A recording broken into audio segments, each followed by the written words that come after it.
So, do you want to tell me your name first? It's Andrea. My name's Cliff. Pleased to meet you. Hi. So, what's your thoughts on animals? First of all, simple question. Probably as most normal people, it's awful, hateful, nasty, and not acceptable. Well, that's animal abuse you're talking about. Oh, I was saying, I was just saying animals in general. No, you're fine, because that was the second question anyway. So Oh, right. Okay. you're completely. Well, I agree with you, by the way. And animal abuse, yeah, I love animals. So any kind of animals. Vegetarian. Me too. Me too. Right. Well, that's where I'm going with this. Oh. So the third question is usually, what do you qualify as abuse? Oh God, harm in any way. Touching a dog in any way that you know isn't good, or any animal. And yeah, I'd agree. Yeah. I would say causing harm or exploiting an animal when it's Yes. not necessary to do so. Yes. So the next question I usually ask people is, what about the animals that we send in the slaughterhouses? And I ask them what they think about that. So you're vegetarian. Yes. What is your thoughts on that, if you don't mind me asking?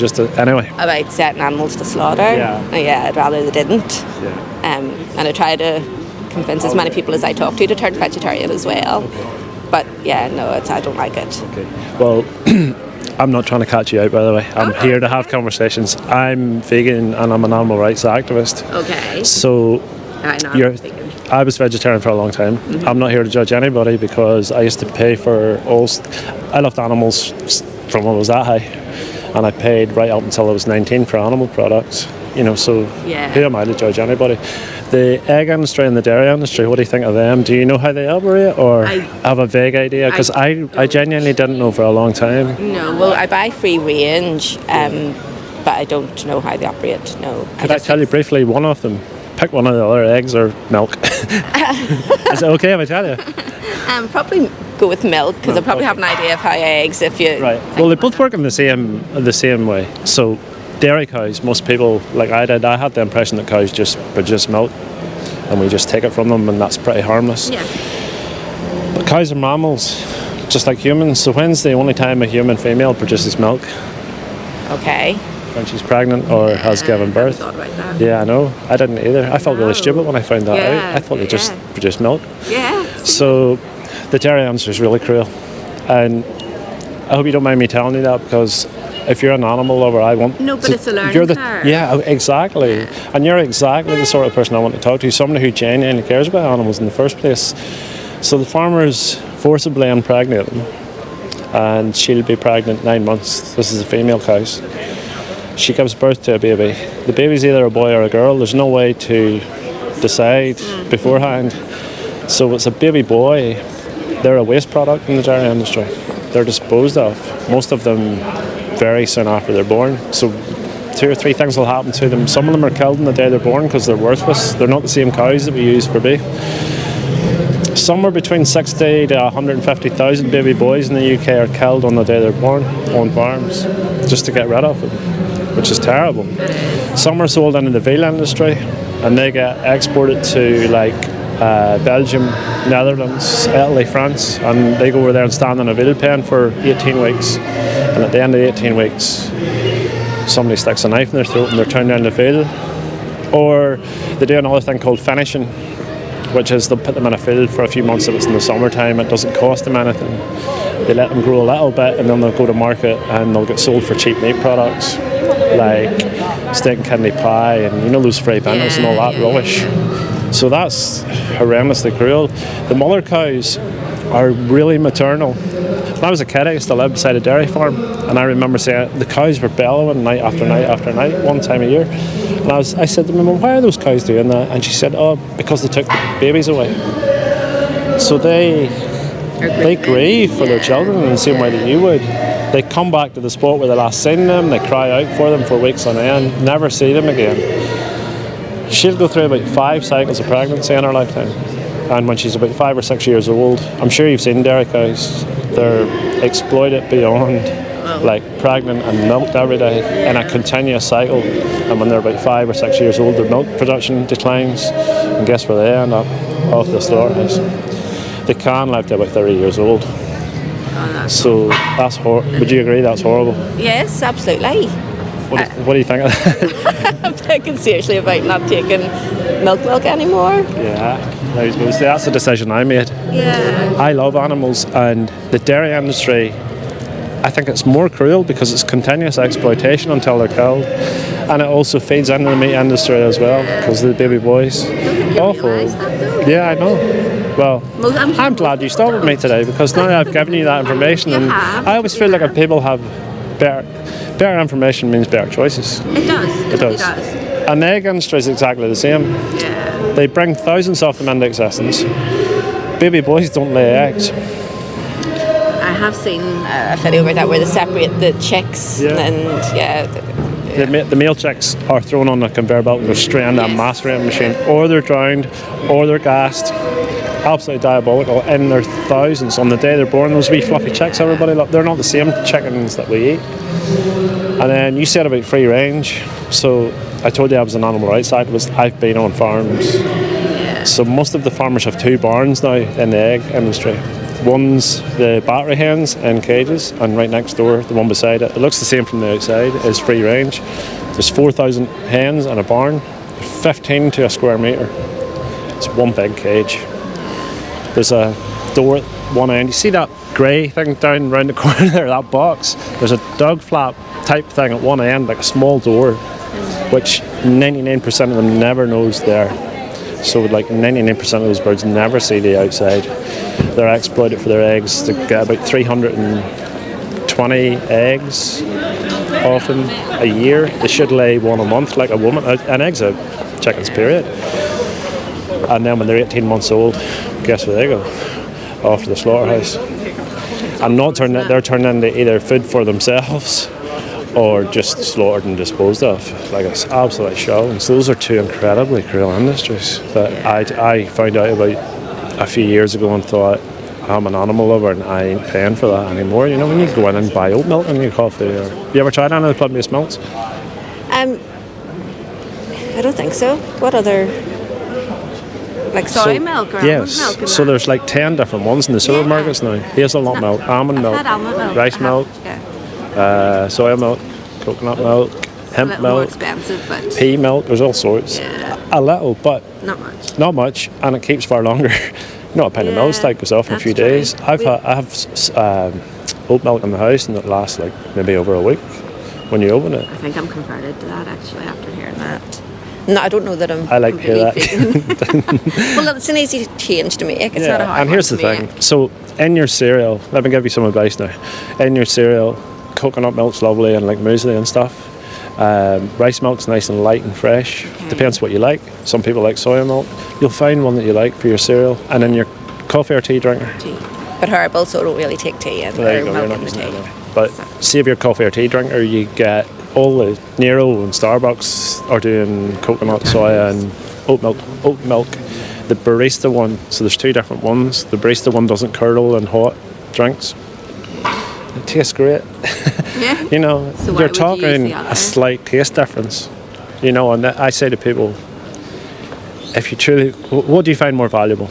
A 10% taste difference. Maybe it's not, maybe you think it's better, maybe you think it's worse, but let's say it's 10% different. What is more valuable to you? A 10% taste difference in a cup of coffee and wee baby boys being shot in the head the day they're born on a dairy farm. It's a wonder that more people just aren't vegan or vegetarian, isn't it? When you just there's a lot of people like you walking around that just don't know. I was vegetarian for years. I didn't know. I thought dairy was completely fine. I thought wearing leather was fine. I thought eggs were fine. And then I found out and I was like, shit. I genuinely felt like an idiot the day I found out that cows don't produce milk. I didn't realise they go through that cycle once a year. No, I honestly didn't. I just thought, they grazed grass, made milk and had a great life just getting milk. The industry message. Yeah. Happy cows. But dairy cows are exploited beyond belief. In the winter time, that they should see the barns and stuff, they're inside all winter. They're only just back out in the fields now. So 6 months of their life they stand in a shitty barn in their own filth and waste for 6 months, and then you should see how happy they are when they get out into the fields. And they are happier when they're in the fields, but all that welfare bullshit goes out the window the day you put an animal on a truck and send them to a slaughterhouse. Really. Once you know that, there's no unknowing that. You can't just go and have a cereal with I just couldn't. I can feel. I can read people. I've been doing this so long. I can read people really well, and I know you have a good heart for animals. I can feel it. Oh, I do. Oh, I'll tell you a little story. Not a story. It's not No, even go a good story. Yeah, It's go. at the weekend there. We got bird food, put it out into the garden, and we have like this bird feeder thing. And a wee bird came down, and we didn't realise, but he had got his claw caught in the feeder. And it was only a wee bird, but he managed to pull it out, across to the garden to our wee waterfall, and broke his leg right round, trying to get it off. And we were trying to wrap it up just to, I don't know what we were going to do with it actually, but he wasn't for being taken. He just literally, and he was only about this height, from Alan passing it to me, he got out and flew away, and we couldn't get him again. So I've that's seen we our one thoughts on animals. We just wouldn't pass anything that was hurt. And I'm exactly the same. That's how I see it. Like, that's why I'm standing here, because I want to help animals. If I seen somebody hurting an animal right now, or a bird in distress, or a pigeon, or any of those things, I would want to do something about that. So that's why I'm here now, because I feel the same for dairy cows and chickens and sheep and lambs and all those animals. So what do you do once you? How does this help? Just awareness for people. Awareness is number one. So I put on YouTube, and I love conversations like this, because I started a YouTube channel about a year ago, and I've got 2,000 subscribers now, which is not great, but it's building. But when I put it on YouTube, people who are not vegan hopefully will hear that conversation and think, I did it like you. So yeah, I'm talking to you now, and I'm hoping you'll maybe not buy dairy products and egg products anymore. It's your choice. I can't make anybody do anything. It's completely your choice. And yes, it is a change.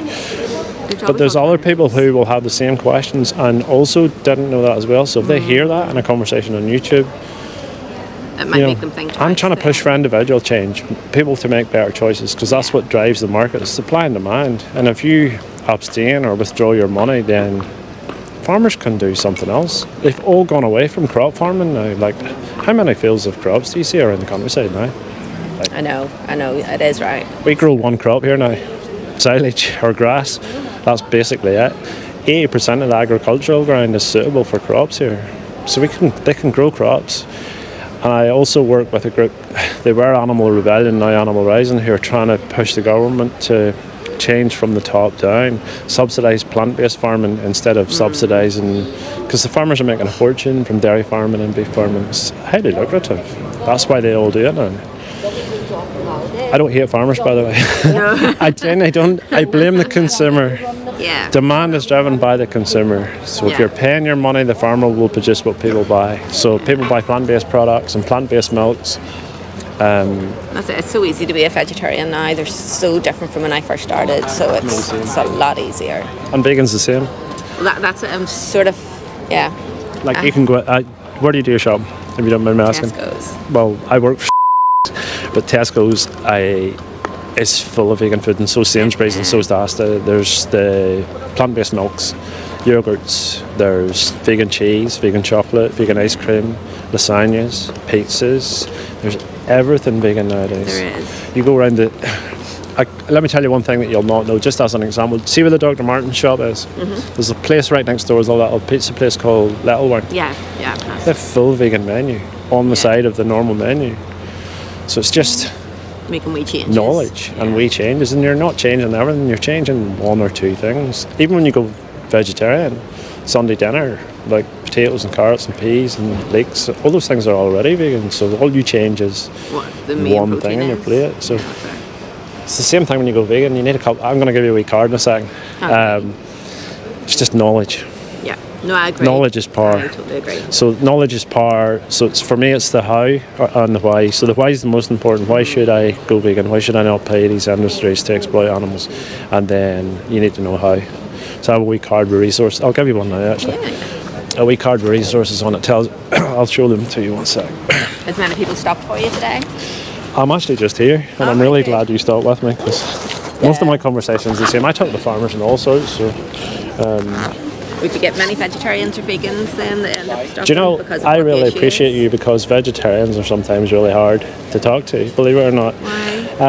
Defending the fact that they do eat the dairy stuff, or? I think right, don't take this as judgmental, because I'm not judging anybody, like I told you. I think when you talk to vegetarians, they already feel like they're doing enough. And then I'm kind of saying, well... And they're defensive before the Yeah, and I don't think I make anybody... I'll show you. Here's my YouTube here. So you can see I have dozens and dozens of videos on there talking to people. I don't approach people in a way that makes people defensive. I don't think so anyway. You're not approaching sometimes anybody, you're waiting on them approaching you, so it's different too. Sometimes people, particularly vegetarians, take it like, oh, hold on a minute. You can go one of two ways. You can go, well, look, I care about animals. Tell me more, or I'm already doing enough type of attitude. I get that a wee bit from vegetarians, not very often, but I've had it. Let me show me a wee card a wee second and I'll show you a couple of things to watch, if you don't mind. So, Challenge 22 is a free support website you can go on, and it tells you exactly what you can and can't eat as a vegan. Okay. Because there's loads of things like, see Heinz tomato soup, there's milk in it. But there's a new plant-based one now. All these companies know now that there's loads of vegans around. Yeah, so right beside growing. the Heinz tomato soup, there's a plant-based Heinz tomato soup which tastes exactly the same. I don't know why they put milk in it. Yeah. So that's all wee hacks and knowledge and stuff. It's called Challenge 22 because they say it takes 21 days to form a new habit. So it's 21 days plus one. Okay. You can sign up for a mentor, which means you can message and somebody will answer you, but they would never pester you. It's just for if you're, I would say it's more for people who bake or cook or whatever, and you can ask them about advice. That's not me. Everybody would laugh at me if you say that to me. Cowspiracy shows you the damage that animal agriculture is doing to the planet. Seaspiracy, the oceans. Game Changers is great. If you said you had a partner, I think you mentioned Alan. Did you say? The hubby. Is he sport-wise or Is he what? fitness or sport or anything like that? No. Well, the Game Changers is following like sports people and normal people who have been eating an animal-based diet, moving over to a vegan diet, and it shows you he's how. not a vegetarian though. Yeah, well, He's getting a to watch. full-on meat eater. Here's the one I want you to really watch. See this one here at the bottom? Free to watch on YouTube. It's literally called The Best Speech You'll Ever Hear, and I watched that a few years back, and I was like, holy shit. I'm like you, I was an animal lover. I listened to that guy, and inside 5 minutes I thought, what the hell? I went completely vegan overnight after listening to that guy. Yeah. I couldn't justify any of it at all, and I've never looked back since. And the way I look at it, I sleep in my bed easy at night, know that I am not, by my choice, causing harm to any animals at all. That's sort of. And I know by talking to you that you align with that already. Yeah. I do. And my daughter's, she's not a vegetarian yet, but she keeps his head in that way. What age is she? She's 26. Get her to watch that wee speech as well. I will. Seriously, a speech sounds boring. Anybody that's watched that, they will tell you he's a great orator, and he just truth bombs one after the other. Not in a nasty way, he just delivers it as it is. It's about 40 minutes long, and it struck me right. He put a dagger right in my heart, and I was like, okay, I'm going vegan. No, I went vegan overnight. So. When I went vegetarian this time, I was vegetarian as a teenager. Then I vegetarian about 3-4 years. It was just something on Facebook. It was the stupidest thing. Sweet pet collage, and then there was one with the cow with the daisy chain, and she was a pet. She wasn't, and that just made me go vegetarian. Literally, like you just went overnight, and that was it.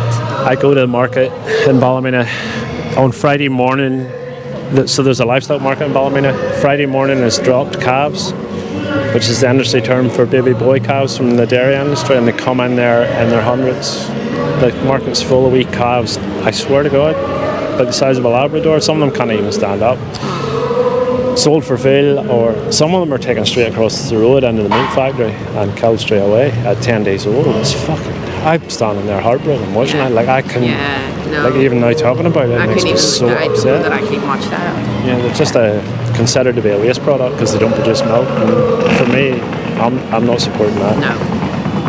No, I agree with it wholeheartedly. So thank you. Probably the most boring conversation because I agree with everything you say. Look, honestly, I love conversations like this. That's what I'm here for. I'm not here to argue with people. In fact, if somebody wants to argue with me, I tell them, look, you're not getting it.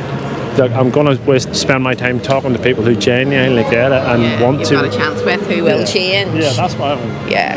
No, well, it's a good cause and I approve wholeheartedly. Check that wee speech out when you get a chance. Honestly, it's brilliant. What's your name again, sorry? Andrea. Andrea. And my YouTube down here at the bottom. I'm not looking for subscribers or anything, but you can check out the other conversations and stuff. Will do. Lovely talking. Have a great day. Thanks for stopping. No worries.